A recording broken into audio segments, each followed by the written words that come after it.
उज्जैन नगर में एक साहसी राजा वीरदेव का शासन था। राजा जितना वीर था, उसकी पत्नी रानी पद्यवती उतनी ही रूपवती थी। उनके जीवन में समस्त सुख थे, किंतु वे संतान सुख से वंचित थे। पुत्र रत्न की प्राप्ति हेतु राजा और रानी ने मंदाकिनी के तट पर जाकर भोले शंकर की उपासना आरंभ की। कई दिनों तक चली उनकी उपासना। अब भोले शंकर प्रसन्न हुए और एक आकाशवाणी हुई, मैं तुम्हारी आराधना से अत्यंत प्रसन्न हूँ। मेरा आशीर्वाद सदैव तुम्हारे साथ है। तुम्हारी समस्त मनोकामना पूर्ण होगी।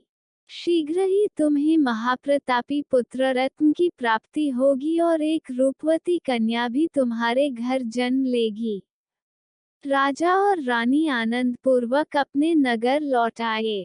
अगले वर्ष रानी पद्यवती ने एक पुत्र को जन्म दिया, जिसका नाम शूरदेव रखा गया। पुत्र के पश्चात रानी ने एक पुत्री को जन्म दिया, जिसके सौंदर्य के सामने अप्सराएं भी पानी भरती थी। उसका नाम अनंगरती रखा गया। अनंगरती की युवा होने पर कई राज्यों के राजकुमारों ने उसके लिए विवाह प्रस्ताव भेजे, किंतु राजा को कोई भी प्रस्ताव अपनी पुत्री अनंगरती के योग्य नहीं लगा। उसने कोई भी प्रस्ताव स्वीकार नहीं किया। एक दिन वह अनंगरती से बोला, पुत्री, तुम्हारे योग्य कोई वर मेरी दृष्टि में नहीं है। मैं चाहता हूँ कि तुम स्वयंवर द्वारा अपने लिए योग्य वर चुनो। अनंगरती बोली, पिताश्री, मुझे इस कार्य में लज्जा का अनुभव होता है, अतः यह कार्य आप ही करें। मेरी यही विनती है कि आप मेरे लिए कोई ऐसा वर चुनें, जो किसी विशेष कला में दक्ष हो। राजा ने उस दिन के उपरांत से अनंगरती के लिए अनूठी कला के ज्ञाता पुरुष की खोज प्रारंभ की। एक बात दूरस्थ प्रदेशों तक फैली, जिसे सुनकर एक दिन 4 पुरुष राजा के दरबार में उपस्थित हुए और राजकुमारी से विवाह की कामना प्रकट की। राजा ने उनका स्वागत किया और उन्हें अपनी कला का वर्णन करने को कहा। पहला पुरुष कहने लगा, मैं पंचपटिक नाम का शूद्र कुल में जन्मा पुरुष हूँ। मैं उत्तम वस्त्र निर्माण में कुशल हूँ। प्रतिदिन मैं 5 जोड़े वस्त्र निर्मित कर उनमें से एक जोड़ा देवता को चढ़ाकर एक जोड़ा ब्राह्मण को भेंट करता हूँ। एक जोड़ा मैं स्वयं पहनने के लिए अपने पास रखता हूँ। यदि आप राजकुमारी का विवाह मुझसे करेंगे, तो एक जोड़ी वस्त्र मैं उसे दूंगा और शेष एक जोड़ी वस्त्र हाट में बेचकर जीवन निर्वाह के लिए धन अर्जित करूंगा। महाराज, हमारा जीवन सुखमय होगा। अतः राजकुमारी अनंगरती का विवाह मुझसे करने की कृपा करें। दूसरा पुरुष बोला, राजन, मैं एक वैश्य पुरुष हूँ और कई भाषाओं का ज्ञाता हूँ। मैं इस धरती के समस्त पशु पक्षियों की बोलियां भी बोल सकता हूँ। आप राजकुमारी का विवाह मुझसे कर दें। मैं सदा उनका मनोरंजन करता रहूंगा। तीसरा पुरुष बोला, महाराज, मैं ब्राह्मण हूँ और मेरा नाम जीवदत्त है। मुझमें मृत जीवों में प्राण डाल देने की विद्या है।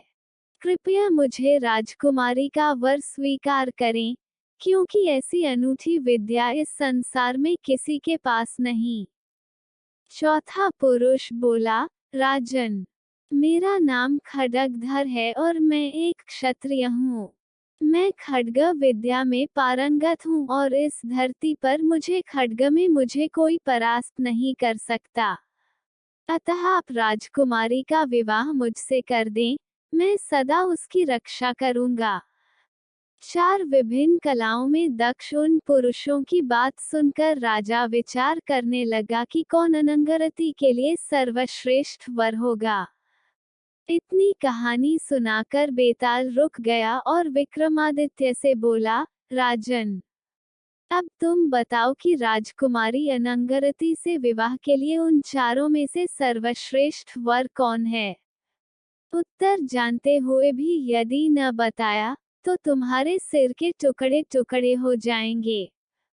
राजा विक्रम ने उत्तर दिया, प्रतिदिन 5 जोड़ी वस्त्र बनाने वाले शूद्र जुलाहे से विवाह कर राजकुमारी को क्या लाभ होगा? मात्र एक जोड़ी वस्त्र प्रतिदिन प्राप्त करने के लिए विवाह करने का कोई औचित्य नहीं। पशु पक्षियों की भाषा के ज्ञाता वैश्य पुरुष से भी विवाह करने का कोई औचित्य नहीं। उससे विवाह करके क्या प्राप्त होगा? मात्र कुछ समय का मनोरंजन। जो ब्राह्मण पुरुष अपनी पंडिताई छोड़कर जादूगर बन गया है, उससे विवाह करने का कोई लाभ नहीं, क्योंकि एक न दिन सबको मृत्यु प्राप्त करना ही है। अनंत काल तक जीवित रहकर भी कोई क्या करेगा?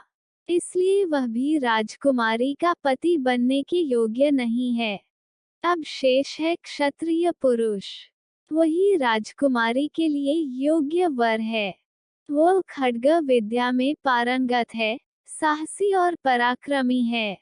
वह राजकुमारी की रक्षा कर सकेगा। वही सर्वश्रेष्ठ वर है। अतः राजकुमारी का विवाह उससे ही होना चाहिए। राजा ने विक्रम की बात सुनकर बेताल ने बोला, तुमने सही उत्तर दिया है राजन, किंतु तुम मेरी शर्त भूल गए। तुम बोले और मैं चला। यह कहकर बेताल विक्रम के कंधे से उड़ चला और जाकर उसी मसान के पर लटक गया।